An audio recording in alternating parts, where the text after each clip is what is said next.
welcome to yet another exciting episode of Tell Me a Story.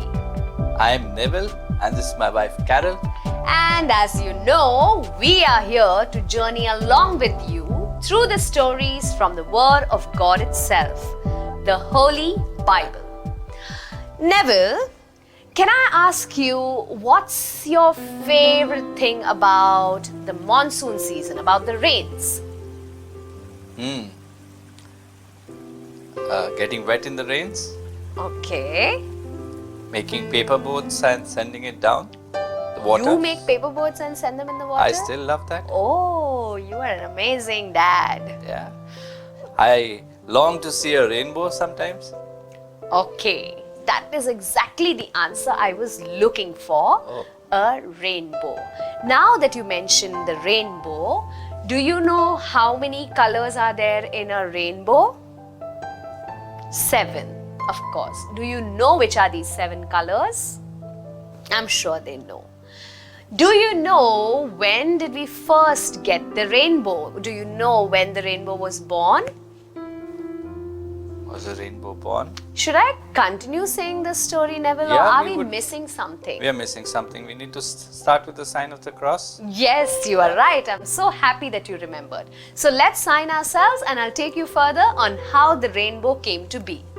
In the name of the Father, and of the Son, and the Holy Spirit. Amen.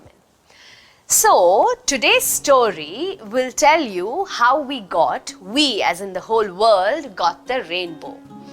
When Noah and his family came out of the ark and let out every animal, every pair of animal from within, they were filled with such amazing joy. The birds flew, singing into the clear blue sky. The animals frolicked around and scampered away into the open. Now, Noah and his family, before they could run out and sing with joy, they said that they will first offer a sacrifice of thanksgiving to the Lord. They made an altar by piling up stones and offered their gifts to the Lord. Just to remind you, when something good happens in your life, the most pleasing sight in God's eyes is watching you return to the altar to offer your thanksgiving and your praise to our loving Father. So we must all remember that when something good happens, we first go to the altar and offer our sacrifice. Back to our story. God had shown his faithfulness to those who were obedient. And if you remember, these obedient people were Noah and his 3 sons, Shem, Ham, and Japheth. God now instructed them to have many children, to refill the earth, to care for the world and all the creatures in it. Another important lesson for all of us. God destroyed the old world and brought order. He asked people to multiply and to take care of not just his creation, but also his creatures. So if you see any of the creatures that God has created in pain or in distress, it is your duty to care for them. Another sign of God's promise that he does not wish to destroy this earth is the rainbow. God himself told Noah, I promise you, never again will I destroy all the living beings by sending a flood. For as long as the earth lasts, I will send you day and night. I will send you heat and cold, different seasons, a time for sowing and a time for harvest. Every time you look up into the sky and see a rainbow, you must remember my promise. And you must also be sure that I will keep my promise.